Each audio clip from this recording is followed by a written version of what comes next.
सभी को जय श्री राम, जय श्री राम, जय जय Shri Ram.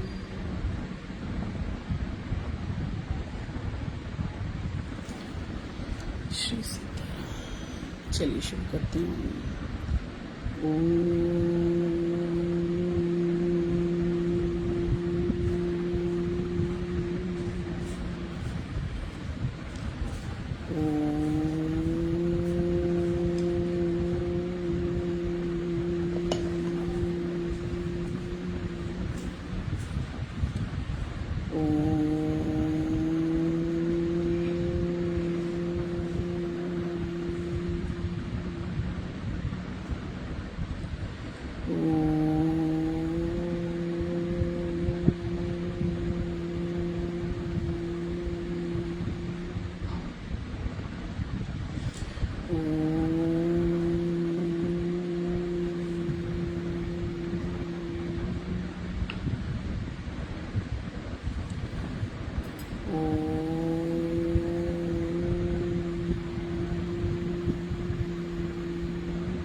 Thank you God, thank you God, thank you God, thank you God, thank you God, thank you God, thank you God, thank you God, thank you God, thank you God, thank you God, thank you so much। शुक्रिया शुक्रिया शुक्रिया, धन्यवाद धन्यवाद धन्यवाद हर उस पल को जिसके लिए हम भूल जाते हैं, याद नहीं कर पाते हैं, और आगे के लिए भी कभी हमें ध्यान न रहे उसके लिए भी एडवांस में धन्यवाद। तो धन्यवाद तो हर क्षण हर पल जितनी भी श्वास हमारी हैं उनके साथ नाम, एक तरफ नाम एक सिक्के पे और दूसरी तरफ धन्यवाद, साथ साथ चलेंगे तो जीवन में आनंद शांति सुकून भरा ही रहेगा, कभी कम नहीं होगा। आप करके देखो, पहले करो नहीं तो मत करना, छोड़ देना, लेकिन करके तो देखो। एक बार करेंगे तभी तो पता चलेगा ना, जो करेगा वही पाएगा, जो खाना खाएगा पेट उसी का भरेगा। और जो भी कर्म हम कर रहे हैं ना, मैं सबको एक ही चीज बोलती हूँ, हम अपने लिए थाली परोस रहे हैं। ये घूम फिर के ना हमारे ही पाले में आएगी। जो हम दूसरों को फेंक रहे हैं ना थाली, ये अपने लिए दे रहे हैं हम कर्म, ये घूम फिर के हमारे पास आएगा। वो अभी आए, तभी आए, कब आए ये नहीं पता, लेकिन आएगा हमारे ही पाले में। हमारी बॉल है, हमारे ही पास आएगी लौट के। कर्म, जैसे कहते हैं ना इतिहास अपने आप को दोहराता है, तो कर्म भी घूम फिर के हमारे पास आता है। जैसे दुनिया गोल है, चल रही है, तो उसी तरह कर्म भी घूमते घूमते घूमते हमारे पास लौट के आ ही जाएंगे। ऐसे ही एक बार क्या हुआ, जब अयोध्या में रामचंद्र जी वापस आ रहे थे अपने वनवास से, तो वापसी में वो सभी जगह रुकते हुए आए जहाँ जहाँ वो जाते समय गए थे, और उनको थैंक यू कहने के लिए जिन्होंने उनको सपोर्ट किया था। जबकि वो खुद भगवान है, तब भी भगवान ने भी अपनी मर्यादा कभी नहीं लांघी। उन्होंने जिसने उनको सपोर्ट किया, सुग्रीव, विभीषण, बाली, हनुमान, सबको। अब जब हनुमान जी जहाँ पे किष्किंधा में थे ना, जहाँ पे उनकी अंजनी मैया रहती थी, वो जब वहां पे आए तो राम जी ने बोला कि हम तुम्हारी मैया से मिलना चाहते हैं। तो भगवान हनुमान जी बहुत खुश हो गए। अब वहां पे गए, और जैसे ही बच्चा अपनी माँ के पास जाता है ना, तो ऑटोमेटिकली माँ के अंदर भी वात्सल्य और बच्चे के अंदर भी आ जाता है कि मेरी माँ है। मतलब बच्चा चाहे कितना भी बड़ा हो जाए, लेकिन वो माँ की गोदी में अगर सर रख के लेटता है ना, तो माँ को भी बहुत अच्छा लगता है और बच्चों को भी बहुत सुकून मिलता है। तो ये उनको अनुभव होगा जो माँ बन चुके हैं, और ऐसा कभी अनुभव करने की मौका मिले तो जरूर करना चाहिए। तो जब वो वहाँ से लौटे तो सबने अंजनी मैया को प्रणाम किया, और मतलब उनके पैर छुए कि इतना आपने इतना अच्छे बच्चे को जन्म दिया है, जो इतना अच्छा काम किया, प्रभु की सेवा में लग गए। तो उन्होंने, उनकी मैया ने पूछा, अच्छा बेटा बताओ तुमने वहाँ पे क्या क्या किया, कैसे कैसे लंका में गए, कैसे कैसे क्या क्या काम किया। तो हनुमान जी ने बताया कि मैं छोटा रूप बन के गया, वहाँ पे राक्षसी थी, उसके गले वहाँ से उसको मैंने मुक्का मारा, फिर आग लगाई, फिर संजीवनी बूटी, फिर जो है समुंदर जब लांगा था वो कैसे लांगा था, वो सारी की सारी चीजें उन्होंने 1 बाय 1 अपनी मदर को बताई। अब माँ खुश होने की बजाय बहुत तेज गुस्सा हुई, उनको क्रोध आया। बोले हनुमान, तुम इतने बलवान, इतने शक्तिशाली, तुमने अपने प्रभु को इतना कष्ट दिया कि उनको जाना पड़ा। तुम एक अकेले ऐसे व्यक्ति हो कि तुम चाहते तो पूरे के पूरी लंका को उठा के समुद्र में फेंक देते और सब नष्ट हो जाता। तुमने ऐसा क्यों किया? तो उधर पीछे लक्ष्मण जी थोड़े क्रोधित स्वभाव के थे, तो वो सोचे कि माँ अपने बच्चे के लिए थोड़ा, जैसे कहते हैं ना, ज्यादा ही बोलती है माँ कि मेरे बच्चे में ये गुण है। तो उनको अंदर अंदर ये लग रहा था कि कुछ ज्यादा ही हो रहा है, ज्यादा ही छोड़ रही है माँ ऐसे। तो जब उन्होंने ये चीज वो सोच रहे थे, और इधर इनकी माँ के अंदर जो आंसू निकल रहे थे ना दुख के, और उस आंखों से, उनके स्तन से दुग्ध की एक बूंद निकली, और वो एक बूंद किसी चट्टान से चट्टान पे जाके ऐसे टपक के गिर गई। अब वो जैसे ही गिरी तो उस चट्टान के 2 टुकड़े हो गए, उस एक दूध की बूंद से। तो जब उस एक बूंद से चट्टान टूट सकती है, तो आप सोचो कि ये तो उनके लिए कोई बड़ी बात ही नहीं थी। वो चाहते तो सब कुछ कर सकते थे, लेकिन हनुमान जी तब भी चुप रहे। उनकी माँ ने जो भी बोला तब चुप रहे। लेकिन उसके बाद रामचंद्र जी बोले कि आपके बेटे में कमी नहीं थी, उसने मर्यादा को पालन किया। उनको मैंने आज्ञा दी थी कि तुम पता लगा के आओ, तुम ये करो, जितना मैंने कहा। अगर उन्हें बड़प्पन लेना होता तो वो ले सकते थे, सब कुछ कर सकते थे। मैं जानता हूँ आपके बेटे में कोई कमी नहीं है, उनसे जो मांगोगे वो मिलेगा, उसके अंदर इतना बल है। तो उन्होंने कहा हाँ मैं जानती हूँ, तभी तो मैं कह रही हूँ कि जिस एक बूंद से चट्टान गिर सकती है, तो आप सोचो कि वो क्या नहीं कर सकता। तब उन्होंने बार बार एक ही शब्द बोले कि आपके बेटे के अंदर आज्ञाकारी बच्चा है, उसने मर्यादा का पालन किया है, बल का नहीं, अपने बल को दर्शाया नहीं है, अपने बल को मेरे को समर्पित किया है। जब भी वो कोई बात काम करते हैं तो वो कहते हैं राम जी की कृपा से। राम जी, दुनिया चली न श्री राम के बिना, राम न चलेंगे हनुमान के बिना, है ना।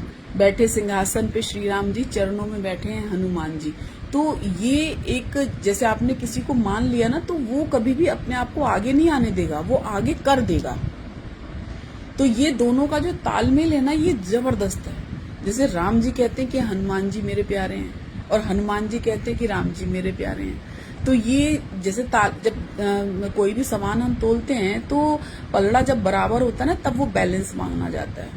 जैसे हम किसी से प्यार करते हैं तो एक गाड़ी के दो पहिए हैं, तो दोनों जब तक बराबर नहीं होंगे ना, वो एक पहिया कब तक गाड़ी घसीट लेगा। और ये प्यार खाली हस्बैंड वाइफ फ्रेंड किसी का नहीं, किसी का भी हो सकता है, माँ बेटे का, भाई बहन का, बहनों बहनों का, किसी का भी। तो सपोर्ट दोनों को चाहिए होता है, दोनों तरफ से। ठीक है, कभी किसी के पास कम है ज्यादा है, लेकिन इंटरनली एक होना चाहिए हमारे अंदर। जैसे हम अगर किसी के साथ बहुत अच्छे से चल रहे हैं ना, तो हमारा ये होना चाहिए कि अगर हमारे अंदर कुछ बात आ रही है ना, तो उसे क्लियर कर लो, उससे आपका क्लियरिटी बनी रहेगी। तो जब हनुमान जी ने, जब राम जी ने माँ अंजनी को ये सारी बातें बताएं, तो अंजनी माता ने बहुत अंदर से अपने बेटे को गले लगाया कि मैंने तुम्हें गलत समझा, तुमने अपने बल का अभिमान नहीं किया, लेकिन अपने बल का मान रखा और सारा का सारा श्री राम को समर्पित कर दिया। और ये ही सच्ची भक्ति है। सच्ची भक्ति का रीजन ही यही होता है। और आज भी पता है, अयोध्या में ऐसे लोग हैं आज के समय में भी कि जो आज भी अपने राम जी को लला के रूप में देखते हैं, सीता जी को बहू के रूप में देखते हैं। एक महापुरुष हुए, क्या नाम था, उमापति नाम के एक महापुरुष हुए। वो हमेशा पता क्या करते थे, मंदिर में जाते थे और राम जी को अपना बच्चे और सीता जी को अपनी बहू समझते थे। और जब भी वो जाते थे ना, तो माला खरीदते थे, खुद पहनते थे और अपनी उतरी हुई माला राम जी को पहनाते थे। और जैसे ही वो मंदिर में प्रवेश करते थे, क्योंकि वो बहुत पुराने भजनानंदी थे, तो जैसे ही वो अंदर प्रवेश करते थे ना, तो सब समझ जाते थे कि ये उमापति जी आ रहे हैं, तो उनकी बातों को माना जाता था। अब कुछ समय बाद जैसे महंत वगैरह चेंज हो जाते हैं, तो और क्या होता है ना, कुछ लोग टांग खींचने वाले भी होते हैं कि ऐसे कैसे। तो एक बार किसी ने बोला कि नहीं, अब ये तुम्हारा ड्रामा नहीं चलेगा, कल से तुम फ्रेश माला लेके आओगे और फ्रेश माला ही रामचंद्र जी को चढ़ाओगे। आप अपनी उतरी माला क्यों चढ़ाते हैं? तो उन्होंने कहा वो मेरे बेटे बहू हैं और वो मेरी उतरी हुई माला पहन के ही प्रसन्न होते हैं, मैं उनको ऐसे ही पहनाऊंगा। लेकिन तुम्हारी जिद है तो कल तुम माला ले आना और मेरे को हाथ में देना, मैं उन्हें चढ़ा दूंगा। अब वो अगले दिन जब वहां पहुंचे तो 10 मालाएं वो लेके पहुंचे वहां पर लोग, और उन्होंने बोला कि ये माला आप अपने हाथों से चढ़ाओ। अब जब वो माला पहनाते और माला टूट के गिर जाती, दूसरी बार पहनाई फिर टूट के गिर गई, राम जी को भी लक्ष्मण जी को, राम जी को भी लक्ष्मण जी को भी। 10 माला लेके आए थे, 5-5 दोनों को चढ़ी, 5 बार टूट गई। तो उमापति जी ने बोला कि देखा, मैं कह रहा था ना कि मैं इनको मेरे ये वो हैं जो सिखाते हैं ना, गुरुजन जो होते हैं, ये मेरे शिष्य हैं, ये मेरे पुत्र समान हैं। मैं जो खाऊंगा, मैं इन्हें अपनी जूठन भी खिलाऊंगा तो ये खाएंगे, आप मानिए। अब जब 10 माला टूट के गिर गई, तो तब उन्होंने कहा कि अब 2 माला ऐसी लेके आओ जिसे मैं, अगर मेरा भाव सच्चा है तो ये माला मैं उतार के पहनाऊंगा, देखो वो पहनेंगे।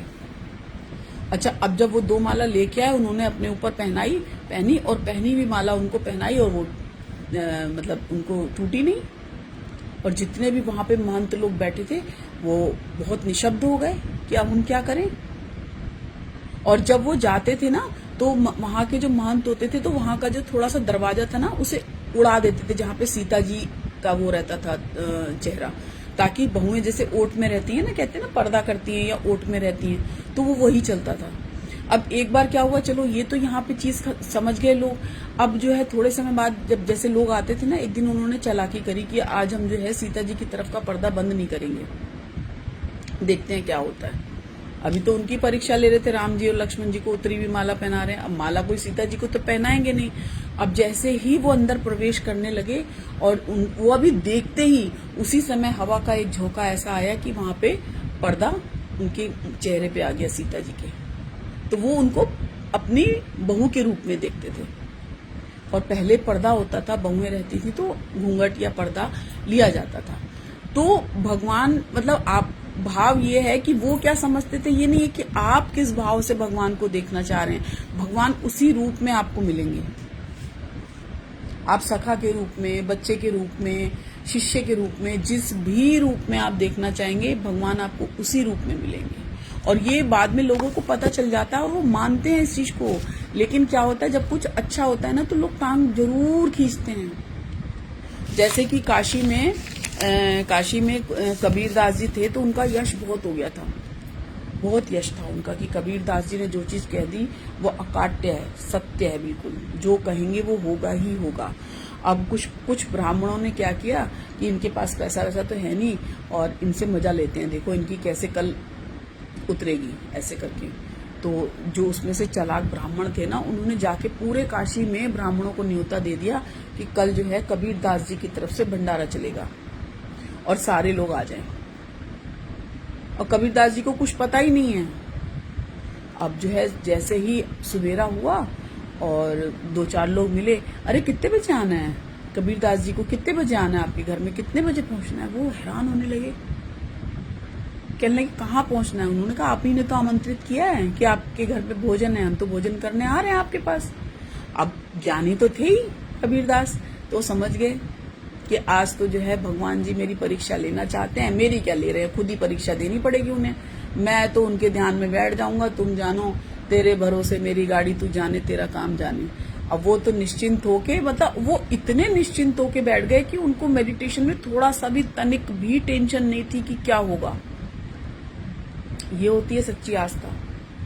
और वो जैसे ही टाइम हुआ वो अपना मेडिटेशन में बैठ गया। अब कान्हा जी तो देख रहे हैं कि अब तो ये मस्त होके बैठ गए, अब तो मुझे ही कुछ करना पड़ेगा इनकी लाज बचाने के लिए। तो भगवान जब भी भक्त परेशानी में होगा और अगर ईश्वर के वो समर्पित है तो वो आएंगे ही आएंगे। अब भगवान कृष्ण कबीरदास जी का रूप बना के आ गए। आइए आइए बैठिए, पाइए पाइए पाइए, प्रसादी लीजिए प्रसादी लीजिए, और खुद अपने हाथों से सर्व कर रहे हैं। आप देखो भगवान ने खुद अपने हाथों से उन्हें सर्व किया। अब जैसे ही कबीरदास जी उठ के आए, उन्होंने कहा देखो मैं भी क्या हो रहा है। देखा तो एक कबीर वहां है और एक कबीर जी परोस रहे हैं, भोजन परोस रहे हैं। उन्होंने कहा जब भगवान पवा रहे हैं, भगवान खिला रहे हैं, तो मैं क्यों ना खाऊं। तो वो भी जाके पंक्ति में बैठ गए। अब भगवान जी तो देख रहे थे, अब वो अपना मुंह छुपा के, क्योंकि कबीरदास जी तो वो भी हैं, कबीरदास जी ये भी हैं, अब वो अपना ऐसे मुंह छुपा के जो है आ गए और ऐसे प्रसादी लेने के लिए उन्होंने पत्तल आगे किया। तो कृष्ण भगवान कहते हैं जो भगवान से प्यार करते हैं वो अपना मुंह छिपाते नहीं हैं, वो अपना मुंह दिखाते हैं। और तुम्हारे मुख पर कालक न लगे इसीलिए मैं यहाँ पे हूँ, तो मुंह ढकने की जरूरत नहीं है। और भगवान ने सबको खाने के साथ दक्षिणा भी दी, और दक्षिणा में स्वर्ण मुद्राएं, चांदी की मुद्राएं बांटी गई। आप देखिए लीलाधारी, देखिए लीला प्रभु की। हम सोचते हैं ना कि हमने किया, हम तो क्या देंगे, 11 रुपए, 21 रुपए, 51 रुपए, 101 रुपए, 501, इतना दे के सोचेंगे हमने बहुत बड़े तीर मार लिए। लेकिन जब भगवान के भरोसे गाड़ी छोड़ेंगे ना, तो हीरे मोती बटेंगे, और पक्का बटेंगे। विश्वास की बात है, विश्वास करेंगे तभी पाएंगे, विश्वास नहीं करेंगे तो पल्ला झाड़ते रह जाएंगे। जैसे खाली हाथ आए हैं ना, खाली हाथ जाएंगे। और नहीं तो जीवन में हम आए खाली हाथ जरूर हैं, लेकिन खाली हाथ हम जाएंगे नहीं, जाएंगे ही नहीं। क्यों नहीं जाएंगे? क्योंकि तो हम तो भर भर के हरि नाम के लड्डू लेके जाएंगे ऊपर, खुद भी खाएंगे और दूसरों को भी खिलाएंगे। जब हमारे पास होंगे तभी तो हम किसी को खिलाएंगे, क्योंकि हमारे आसपास जो होगा उसकी भी मुक्ति होगी। जैसे हम राम राम बोलते हैं ना, तो हमारी मुक्ति के साथ साथ जो दूसरा सुन रहा है उसकी भी मुक्ति होगी।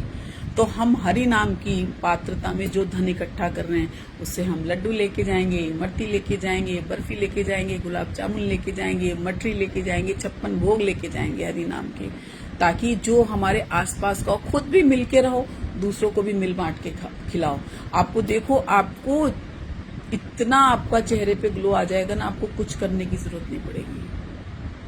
हरि अनंत हरि कथा अनंता। तो जब हमारे कण कण में, रोम रोम में प्रभु का वास होगा तो क्या बात है, फिर तो हो गई तेरी बल्ले बल्ले, हो जाएगी बल्ले बल्ले।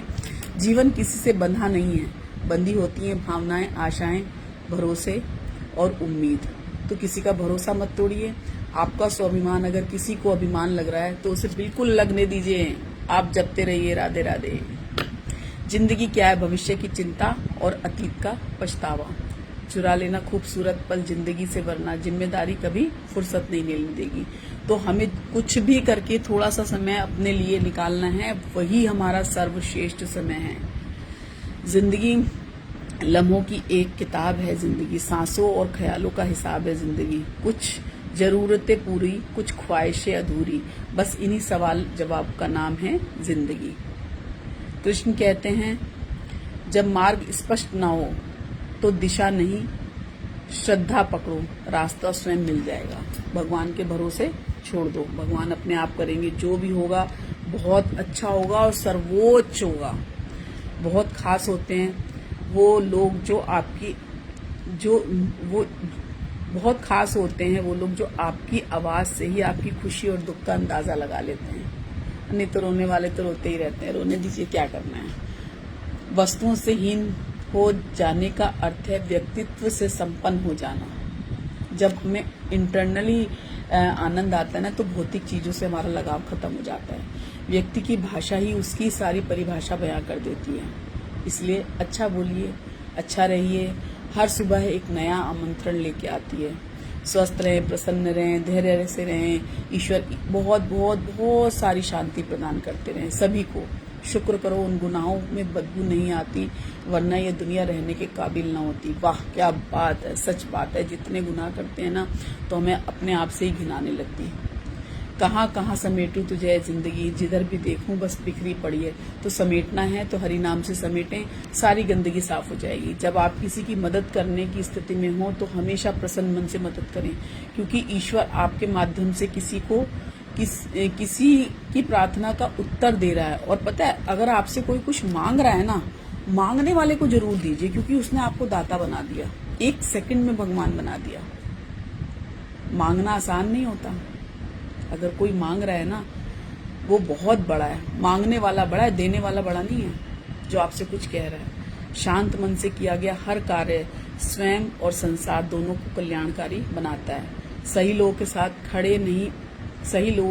खड़े नहीं होते, वो ये देखते हैं किस पक्ष में खड़ा रहना फायदेमंद है। इंसान ऐसे ही होता है। जिंदगी सिर्फ उन्हीं के लिए खूबसूरत है जो दर्द को जीना जानते हैं।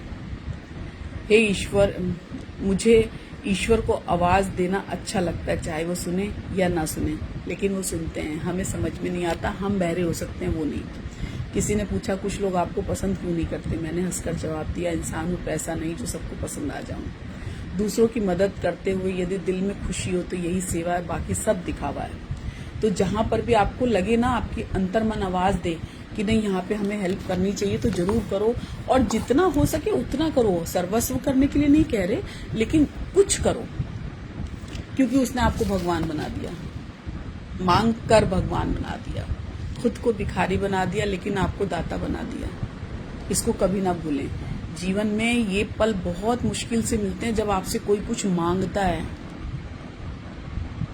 हम भगवान से हमेशा मांगते हैं, और इंसान से अगर कोई कुछ मांग रहा है तो कितनी बड़ी बात है। तो वैसे तो डायरेक्ट भगवान से ही मांगना चाहिए। और बहुत मजबूर होता है वो जो मांग रहा है, पता है, बहुत मजबूर होता है। इसीलिए स्वस्थ रहें, खुश रहें, संपन्न रहें, और प्रभु से अपनी अर्जी हर वक्त लगाएं। और हरि नाम के लड्डू, पेड़े, मिठाई, 56 भोग तैयार करते रहें, क्योंकि हमें वहां जाकर भी बहुत अच्छा भोजन कराना है सबको जो हमारे आसपास हैं। जैसे हम यहाँ पे सबको भगवान ही खिला रहे हैं, हम तो नहीं, हम माध्यम हैं, ताकि हम वहां भी भर भर का हरि नाम की पूंजी लेके जाएं और वहां पर भी वो पूंजी बांटें। इतनी तो इकट्ठी करें, पता चले हम इतनी लेके गए कि अपना ही पेट भरा है, बस दूसरों को देने लायक कुछ बचा ही नहीं है। क्योंकि हम लोग क्या करते हैं, पहले 4 रोटी अपने लिए रोक लेते हैं, उसके बाद बांटते हैं। तो इतना लेके जाएं कि खुद भी भर भर के खाएं और दूसरों को भी भर भर के खिलाएं। इसी के साथ सब खुश हों, स्वस्थ हों, संपन्न हों, आनंद हो, ढेर सारी खुशियां आपके ऊपर बरसती रहे। ईश्वर का आशीर्वाद हमेशा बना रहे। सभी को जय श्री राम, जय श्री राम, जय जय Shri Ram. Thank you so much जुड़ने के लिए।